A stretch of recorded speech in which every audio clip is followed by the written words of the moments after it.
Lajmet e fundit janë anulluar 12.000 fluturime për muajin maj. Këtë nuk e them unë, por e deklaron Economics Time. Shpesher lexoj që ndonjëri thotë është e vërtet, nuk është e vërtet, sikur të vënë në diskutim ato që flasim këtu për ditë, sikur të jenë teori konspirative. Ky është një lajm dhe e gjeni gjithandej, por nuk bëhet shumë publik dhe e dini se kush është problemi, ngushtica e Hormuzit. Pra, te ngushtica e Hormuzit u varë kërka gjithë ky problem. Unë nuk besoj që është kështu, sepse ka disa gjëra që edhe nuk mund thuhen publikisht, por më thoni pak. Shiko, ky nuk është vetëm një problem ekonomik i kompanive, sepse shumë kompani shumë shpejt do ta mbani mend këtë në fund të këtij viti, sepse ky është vetëm fillimi. Por në fund të këtij viti do deklarojnë falimentimin një pjesë e madhe e kompanive dhe dini pse? Sepse shumë kompani mbahen me taksat e shtetit, me ndihmat e shtetit. Dhe në qoftë se një avion nuk fluturon, pra nuk ngrihet, sepse në qoftë se s'ka karburant, si do ngrihet, ajo kompani do të ketë probleme të rënda, sepse nuk do të marrë as nga shteti, asgjë, as një lloj ndihme. Dhe po thosha, si është e mundur që në një problem kaq të vogël, siç e kemi thënë që 20% e petrolit ose e naftës vjen nga Hormuzi, të shkaktoj këto dëme kaq të mëdha. Duhet të dini që në ditë udhëtojnë rreth me fjalë, bëhen fluturime rreth 100.000 fluturime në ditë. Dhe nga këto 100.000 fluturime janë parafërsisht rreth 10 milion njerëz që udhëtojnë. 10 milion njerëz. Tani me 12.000 mungesa fluturimesh do të thotë që rreth mbi 2 milion njerëz nuk do të fluturojnë më. Pra, më shumë se 2 milion njerëz nuk do të udhëtojnë më.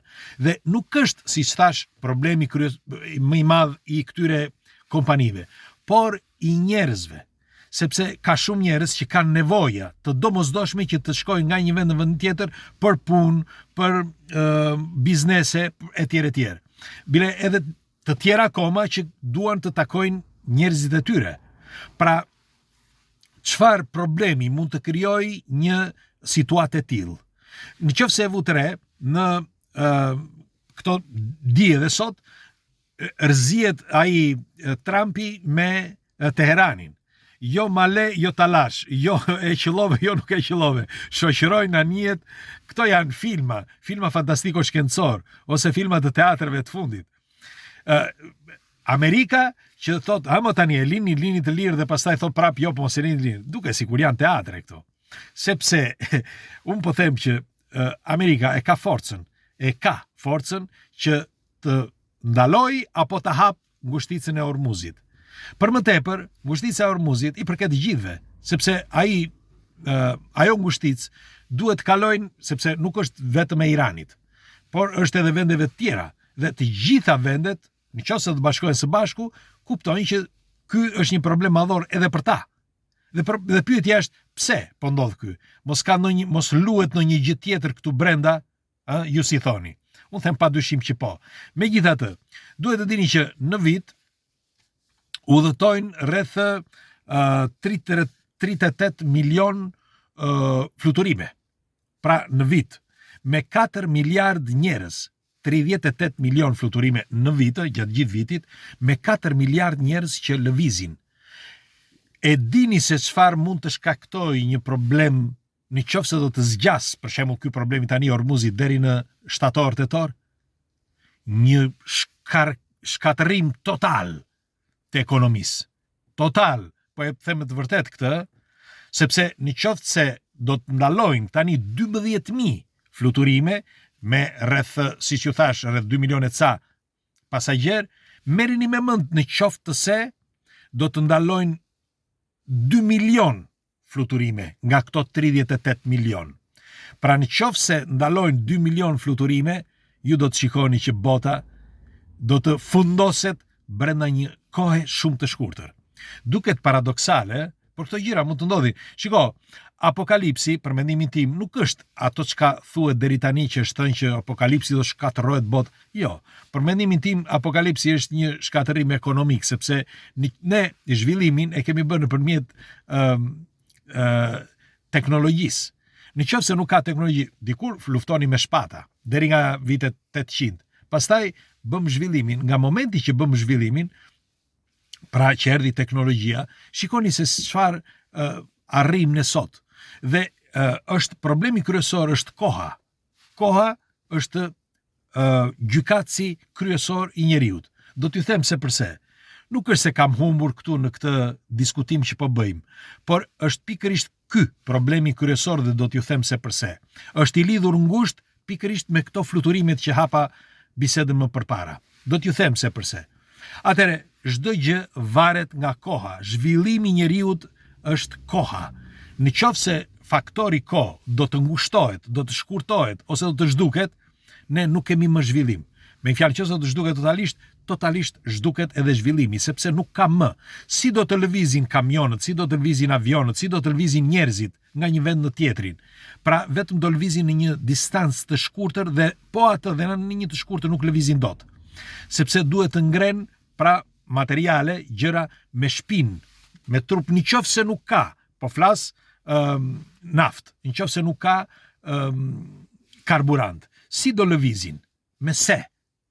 Pra, duke e menduar këtë, mendoni që faktori kohë është i rëndësishëm. Në qoftë se do reduktosh kohën tek një shtet, tek një vend, tek një shtëpi, tek një njeri, ti e ke shkatërruar atë.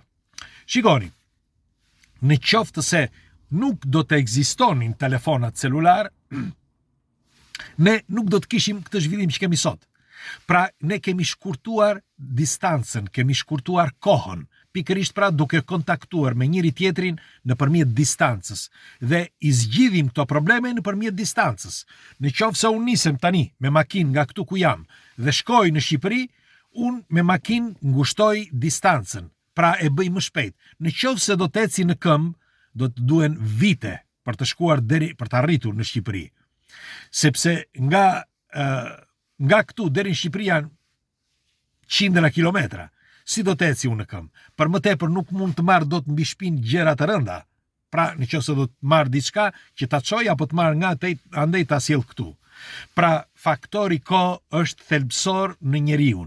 Dhe në këtë periudhë që po flasim, në qoftë se nuk do të ketë karburant, ti ke shkurtuar kohën e çdo njeriu, e çdo objekti, e çdo makinerie, e çdo gjëje me atë vend. Pra, për shembull, në këtë rast në Evropë, sepse unë me sa jam i informuar, në Amerikë nuk po ndodhe njëjta gjë si po ndodh në Evropë, apo jo?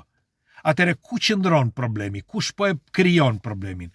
Shiko, ajo ministria e parë e Bashkimit Evropian e tha publikisht para pak ditësh, që kemi bërë dhe në një video, nuk e di e bëra këtu apo jo, apo diku tjetër, por e tha publikisht, sa afërmi do të përballemi me një problem ekonomik etj. Pse duhet të thoshte këtë fjalë përpara se të fillonte problemi? Për çfarë arsye? Pra, mos është e gjitha e përgatitur, mos është e gjitha e studiuar në tavolinë?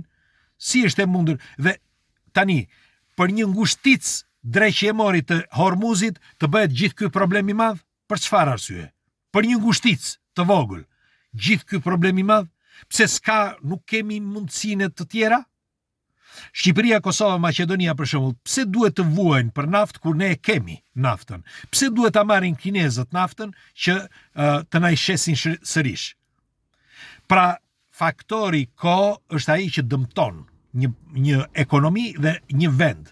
Kështu që në këtë periudhë unë mendoj që është, me fjalë, po krijohet një problem sepse do zgjidhet, për mendimin tim do zgjidhet, por nëse do të vazhdoj kështu, thash në fund vitit do të kemi një kolaps madhështor, kaos madhështor të ekonomisë, të mbar botës po flas.